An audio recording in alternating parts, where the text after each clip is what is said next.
La visita de Pascua. Entre los judíos, el año 12º era la línea de demarcación entre la niñez y la adolescencia.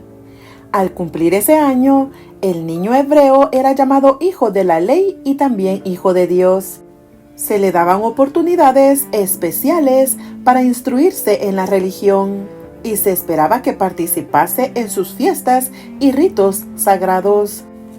De acuerdo con esta costumbre, Jesús hizo en su niñez una visita de Pascua a Jerusalén. Como todos los israelitas devotos, José y María subían cada año para asistir a la Pascua. Y cuando Jesús tuvo la edad requerida, le llevaron consigo. Había 3 fiestas anuales: la Pascua, Pentecostés y la fiesta de las cabañas, en las cuales todos los hombres de Israel debían presentarse delante del Señor en Jerusalén. De estas fiestas, la Pascua era la más concurrida. Acudían muchos de todos los países donde se hallaban dispersos los judíos. De todas partes de Palestina venían los adoradores en grandes multitudes. El viaje desde Galilea ocupaba varios días y los viajeros se unían en grandes grupos para obtener compañía y protección. Las mujeres y los ancianos iban montados en bueyes o asnos en los lugares escabrosos del camino. Los hombres fuertes y los jóvenes viajaban a pie. El tiempo de la Pascua correspondía a fines de marzo o principios de abril, y todo el país era alegrado por las flores y el canto de los pájaros. A lo largo de todo el camino había lugares memorables en la historia de Israel, y los padres y las madres relataban a sus hijos las maravillas que Dios había hecho en favor de su pueblo en los siglos pasados. Amenizaban su viaje con cantos y música, y cuando por fin se vislumbraban las torres de Jerusalén, todas las voces cantaban la triunfante estrofa: En tus atrios descansarán nuestros pies, oh Jerusalén. Reina la paz dentro de tus muros y la abundancia en tus palacios. La observancia de la Pascua comenzó con el nacimiento de la nación hebrea, la última noche de servidumbre en Egipto, cuando aún no se veían indicios de liberación. Dios le ordenó que se preparase para una liberación inmediata. Él había advertido al faraón del juicio final de los egipcios e indicó a los hebreos que reuniesen a sus familias en sus moradas, habiendo asperjado los dinteles de sus puertas con la sangre del cordero inmolado. Habían de comer el cordero asado, con pan sin levadura y hierbas amargas. Así habéis de comerlo, dijo, ceñidos vuestros lomos, vuestros zapatos en vuestros pies, y vuestro bordón en vuestra mano, y lo comeréis apresuradamente. Es la Pascua de Jehová. A la medianoche, todos los primogénitos de los egipcios perecieron. Entonces el rey envió a Israel el mensaje: Salid de en medio de mi pueblo, e id, servid a Jehová, como habéis dicho. Los hebreos salieron de Egipto como una nación independiente. El Señor había ordenado que la Pascua fuese observada anualmente. Y dijo él: Cuando os dijeren vuestros hijos: ¿qué rito es este vuestro? Vosotros responderéis: es la víctima de la Pascua de Jehová, el cual pasó las casas de los hijos de Israel en Egipto, cuando hirió a los egipcios. Y así, de generación en generación, había de repetirse la historia de esa liberación maravillosa. La Pascua iba seguida de los 7 días de panes ácimos. El segundo día de la fiesta se presentaba una gavilla de cebada delante del Señor como primicias de la mies del año. Todas las ceremonias de la fiesta eran figuras de la obra de Cristo. La liberación de Israel del yugo egipcio era una lección objetiva de la redención que la Pascua estaba destinada a rememorar. El cordero inmolado, el pan sin levadura, la gavilla de las primicias representaban al Salvador. Para la mayor parte del pueblo que vivía en los días de Cristo, la observancia de esta fiesta había degenerado en formalismo. Pero, ¿cuál no era su significado para el Hijo de Dios? Por primera vez, el niño Jesús miraba el templo. Veía a los sacerdotes de albos vestidos cumplir su solemne ministerio. Contemplaba la sangrante víctima sobre el altar del sacrificio. Juntamente con los adoradores, se inclinaba en oración, mientras que la nube de incienso ascendía delante de Dios. Presenciaba los impresionantes ritos del servicio pascual. Día tras día, veía más claramente su significado. Todo acto parecía ligado con su propia vida. Se despertaban nuevos impulsos en él. Silencioso y absorto, parecía estar estudiando un gran problema. El misterio de su misión se estaba revelando al Salvador. Arrobado en la contemplación de estas escenas, no permaneció al lado de sus padres, buscó la soledad. Cuando terminaron los servicios pascuales, se demoró en los atrios del templo, y cuando los adoradores salieron de Jerusalén, él fue dejado atrás. En esta visita a Jerusalén, los padres de Jesús desearon ponerle en relación con los grandes maestros de Israel. Aunque era obediente en todo detalle a la palabra de Dios, no se conformaba con los ritos y las costumbres de los rabinos.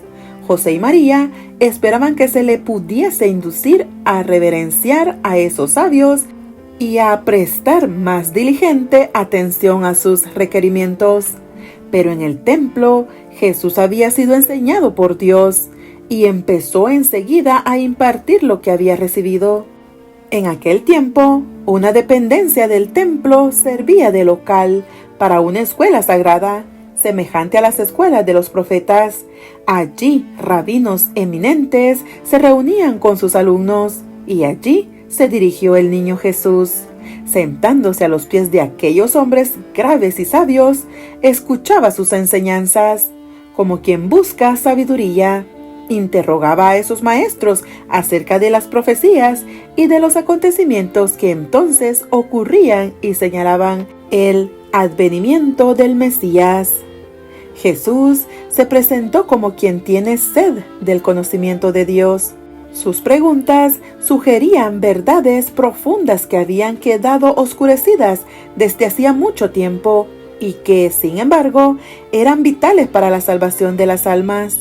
El paso que cada pregunta revelaba cuán estrecha y superficial era la sabiduría de los sabios, les presentaba una lección divina y hacía ver la verdad desde un nuevo punto de vista. Los rabinos hablaban de la admirable exaltación que la venida del Mesías proporcionaría a la nación judía, pero Jesús presentó la profecía de Isaías y les preguntó qué significaban aquellos textos que señalaban los sufrimientos y la muerte del Cordero de Dios. Los doctores le dirigieron preguntas y quedaron asombrados al oír sus respuestas. Con la humildad de un niño, repitió las palabras de la Escritura, dándoles una profundidad de significado que los sabios no habían concebido. De haber seguido los trazos de la verdad que él señalaba, habrían realizado una reforma en la religión de su tiempo. Se habría despertado un profundo interés en las cosas espirituales, y al iniciar Jesús su ministerio, muchos habrían estado preparados para recibirle. Los rabinos sabían que Jesús no había recibido instrucción en sus escuelas y, sin embargo, su comprensión de las profecías excedía en mucho a la suya. En este reflexivo niño Galileo discernían grandes promesas, desearon asegurárselo como alumno, a fin de que llegase a ser un maestro de Israel. Querían encargarse de su educación, convencidos de que una mente tan original debía ser educada bajo su dirección. Las palabras de Jesús habían conmovido sus corazones como nunca lo habían sido por las palabras de labios humanos. Dios estaba tratando de dar luz a aquellos dirigentes de Israel y empleaba el único medio por el cual podían ser alcanzados. Su orgullo se habría negado a admitir que podían recibir instrucción de alguno. Si Jesús hubiese aparentado tratar de enseñarles, habrían desdeñado escucharle, pero se lisonjeaban de que le estaban enseñando, o por lo menos examinando su conocimiento de las Escrituras. La modestia y gracia juvenil de Jesús desarmaba sus prejuicios. Inconscientemente se abrían sus mentes a la palabra de Dios, y el Espíritu Santo hablaba a sus corazones. No podían sino ver que su expectativa concerniente al Mesías no estaba sostenida por la profecía, pero no querían renunciar a las teorías que habían halagado su ambición. No querían admitir que no habían interpretado correctamente las Escrituras que pretendían enseñar. Se preguntaban unos a otros: ¿cómo tiene este joven conocimiento, no habiendo nunca aprendido? La luz estaba resplandeciendo en las tinieblas, mas las tinieblas no la comprendieron. Mientras tanto, José y María estaban en gran perplejidad y angustia. Al salir de Jerusalén, habían perdido de vista a Jesús y no sabían que se había quedado atrás. El país estaba entonces densamente poblado y las caravanas de Galilea eran muy grandes. Había mucha confusión al salir de la ciudad. Mientras viajaban, el placer de andar con amigos y conocidos absorbió su atención y no notaron la ausencia de Jesús hasta que llegó la noche. Entonces, al detenerse para descansar, echaron de menos la mano servicial de su hijo. Suponiendo que estaría con el grupo que los acompañaba, no sintieron ansiedad. Aunque era joven, habían confiado implícitamente en él, esperando que cuando le necesitasen, estaría listo para ayudarles, anticipándose a sus menesteres como siempre lo había hecho. Pero ahora sus temores se despertaron. Le buscaron por toda la compañía, pero en vano. Estremeciéndose, recordaron cómo Herodes había tratado de destruirle en su infancia. Sombríos presentimientos llenaron sus corazones, y se hizo cada uno amargos reproches. Volviendo a Jerusalén, prosiguieron su búsqueda. Al día siguiente, mientras andaban entre los adoradores del templo, una voz familiar les llamó la atención. No podían equivocarse, no había otra voz como la suya, tan seria y ferviente, aunque tan melodiosa. En la escuela de los rabinos encontraron a Jesús. Aunque llenos de regocijo, no podían olvidar su pesar y ansiedad. Cuando estuvo otra vez reunido con ellos, la madre le dijo con palabras que implicaban un reproche: «Hijo, ¿por qué nos has hecho así? He aquí, tu padre y yo te hemos buscado con dolor». «¿Por qué me buscabais?», contestó Jesús. «¿No sabíais que en los negocios de mi padre me conviene estar?».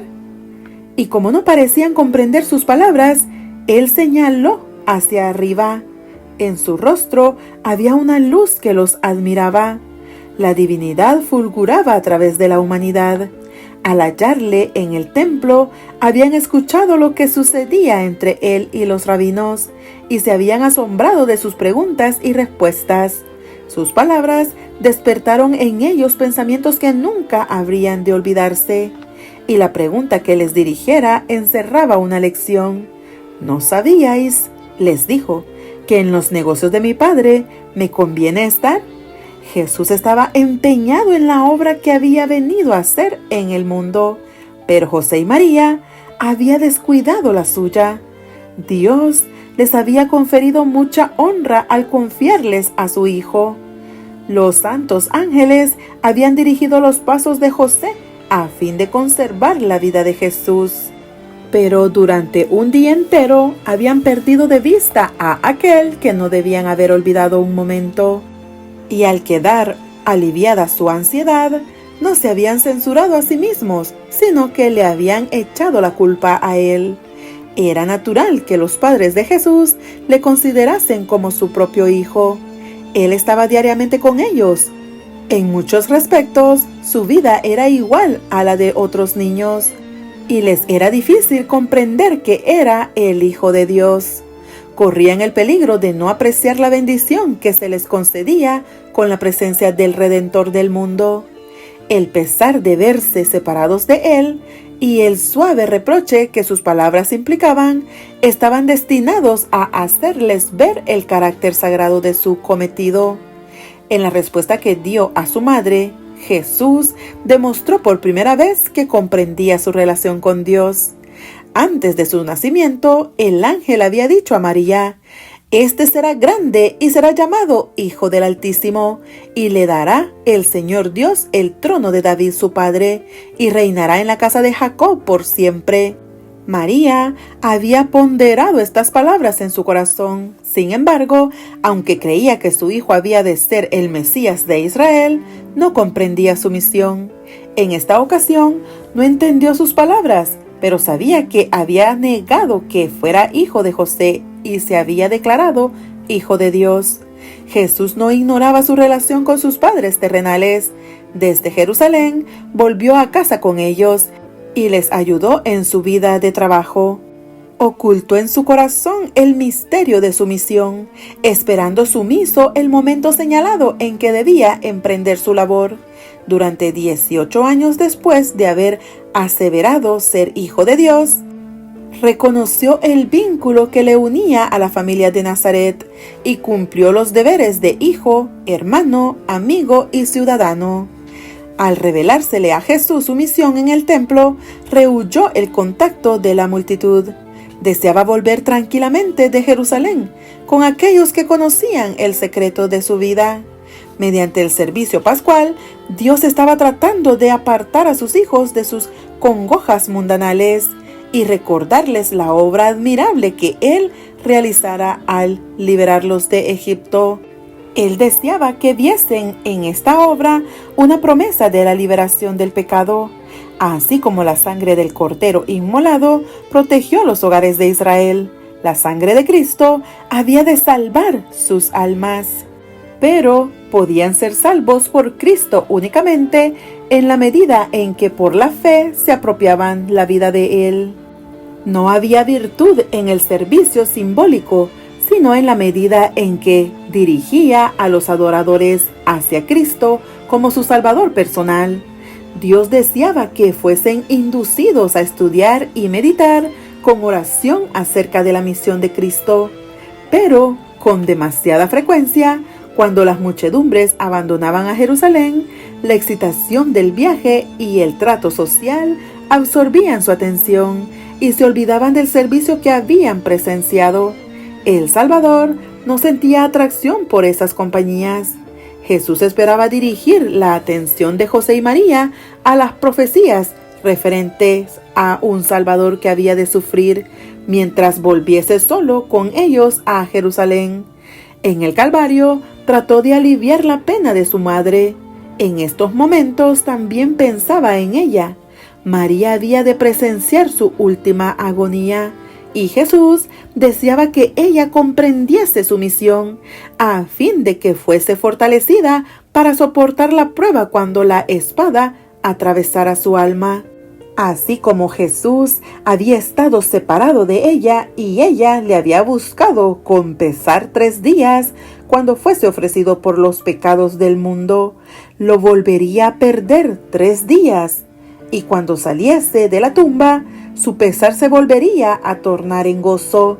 Pero cuánto mejor habría soportado la angustia de su muerte si hubiese comprendido las Escrituras, hacia las cuales trataba ahora de dirigir sus pensamientos. Si José y María hubiesen fortalecido su ánimo en Dios por la meditación y la oración, podrían haberse dado cuenta del carácter sagrado de su cometido y no habrían perdido de vista a Jesús. Por la negligencia de un día, perdieron de vista al Salvador, pero el hallarle les costó 3 días de ansiosa búsqueda. Por la conversación ociosa, la maledicencia o el descuido de la oración, podemos en un día perder la presencia del Salvador y pueden requerirse muchos días de pesarosa búsqueda para hallarle y recobrar la paz que habíamos perdido. En nuestro trato mutuo debemos tener cuidado de no olvidar a Jesús, ni pasar por alto el hecho de que no está con nosotros. Cuando nos dejamos absorber por las cosas mundanales, de tal manera que no nos acordamos de aquel en quien se concentra nuestra esperanza de vida eterna, nos separamos de Jesús y de los ángeles celestiales. Estos seres santos no pueden permanecer donde no se desea la presencia del Salvador, ni se nota su ausencia. Esta es la razón por la cual existe con tanta frecuencia el desaliento entre los que profesan seguir a Cristo. Muchos asisten a los servicios religiosos y se sienten refrigerados y consolados por la palabra de Dios, pero por descuidar la meditación, la vigilancia y la oración, pierden la bendición y se hallan más indigentes que antes de recibirla. Con frecuencia les parece que Dios los ha tratado duramente. No ven que ellos tienen la culpa.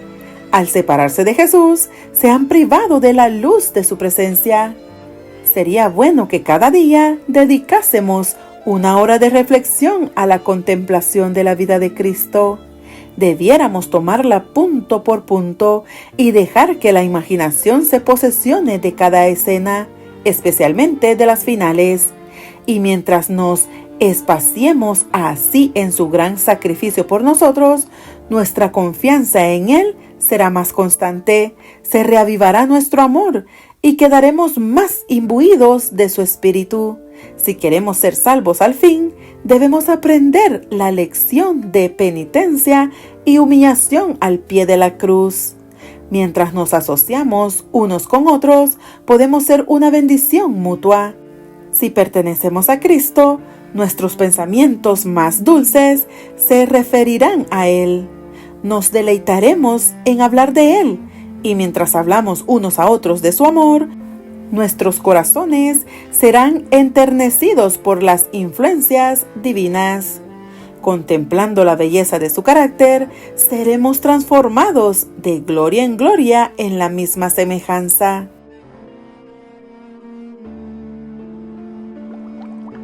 Dale like y suscríbete. Que Dios te bendiga.